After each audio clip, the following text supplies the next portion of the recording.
See, now, that is a beautiful and powerful story to end on, but, I am going to admit something here. I have made a mini mistake, but it's not really a mistake, because the theme tonight is meant to be. So, I believe that this mistake was meant to be, and what we now need to do is reframe our listening skills, and I'm going to bring on the storyteller who I forgot about. Sorry, Chris.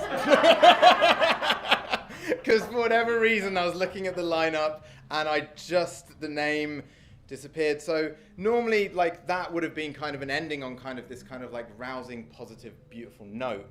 And now you are going to get exactly the ending that is meant to be of this show.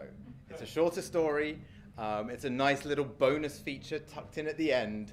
And I'm really excited to hear. Are you ready to tell? Because I do know that you probably were expecting, and then. No, it's fine.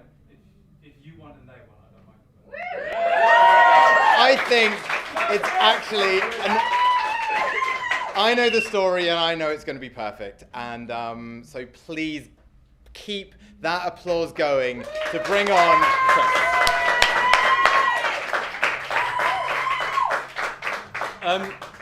So basically, the reason why I wasn't surprised about not being on was because we're really tight for time.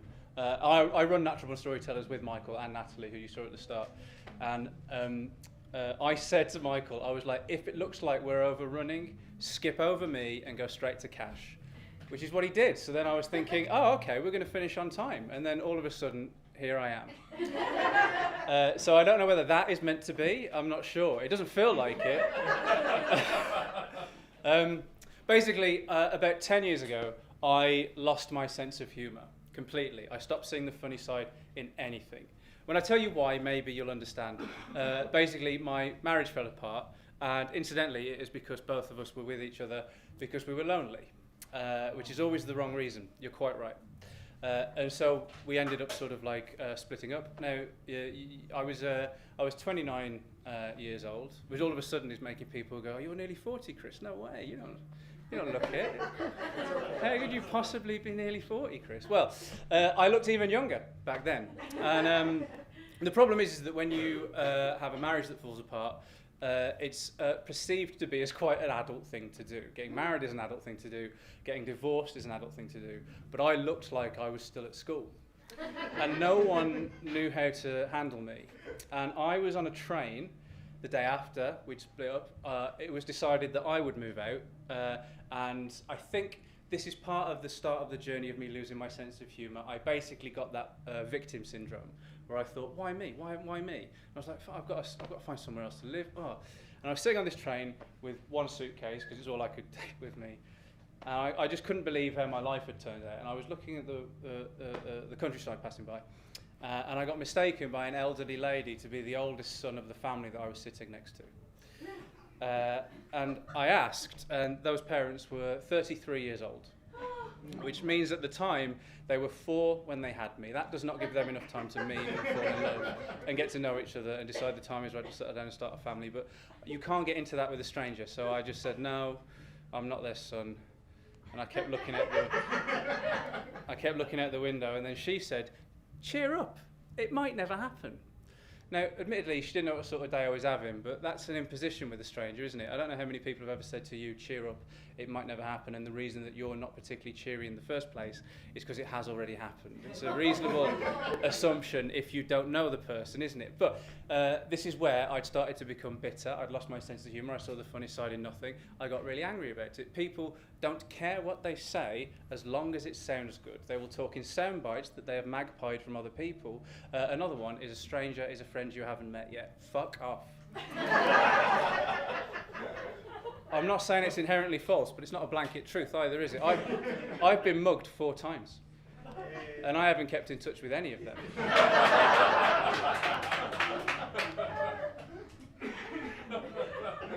And so, like, I was maybe I exaggerated, but you can understand. I thought, oh, my life's falling apart. I can't believe that this is fucking stupid. I was angry with the woman, and then I got off the train, and I was on the train to London. I was staying with a friend. My plan was never to live in London. It's where I ended up. I got a job driving a van for an animal charity, and my ambition, and in fact actually up until that point, I'd been a professional writer and comedian, and then that was sort of like I didn't have any sense of humour anymore. I couldn't do it, and I was really angry that it's a very noble profession, driving a van for an animal charity. It's not where I wanted my life to be, and I was very sort of like kicking myself about it. And I walked through life getting really angry about everything, didn't see the funny side in anything anymore. I'd lost a bit of myself.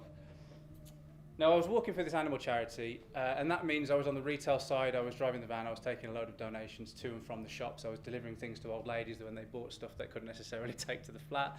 Incidentally, sometimes people would die and we'd have to clear their flat and we'd have to bring all of the furniture to the shop. That was basically my job. I was lugging dead people's things. And again, I was like, how has my life become like this? And I saw nothing funny in anything. And then one day, I was having a particularly bad day at work. Some people have been rude to me when I've been to collect their stuff. I'd collected an old lady's sofa, and I'd had to park miles away because of the permit parking in London. And I'd had to cartwheel this sofa all by myself, the length of a street, uphill. And then I managed to get it in the van, and still I was thinking, what the fuck am I doing this for? And I got this sofa by myself, and I'm not a big lad, and I got this sofa into the back of the van, and then the lady, she gave me £2 and said, and I quote, "That's for sweets."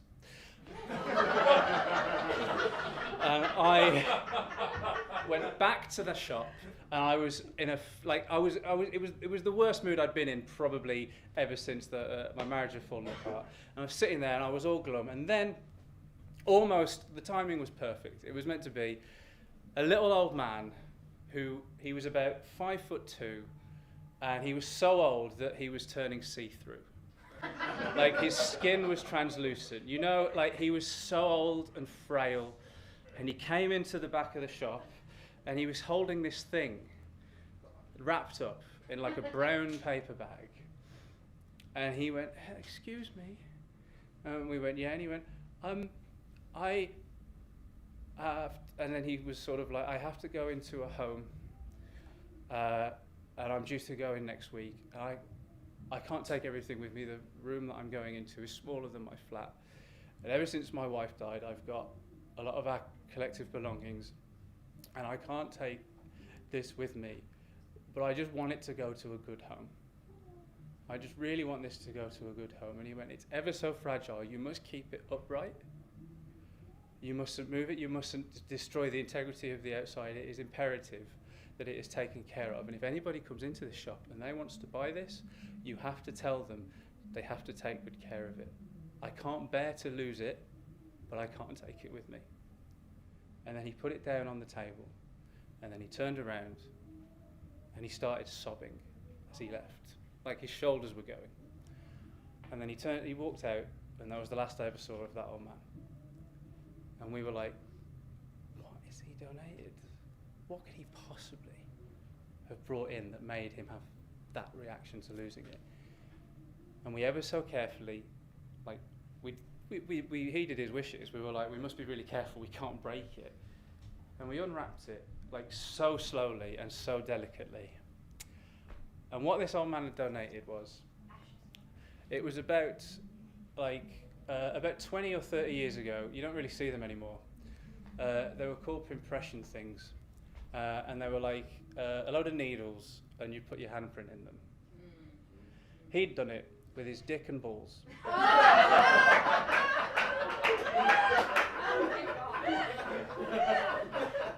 And was trying not to laugh.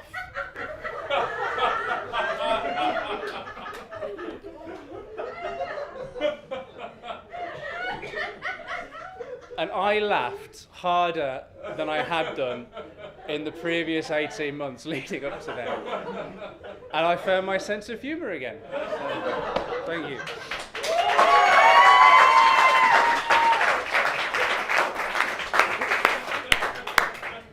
So rather than leave you with an uplifting tale about writing your own story, we've left you with a pinpression of a dick and balls. So I want to thank all of you for coming along to Natural Born Storytellers Meant to Be.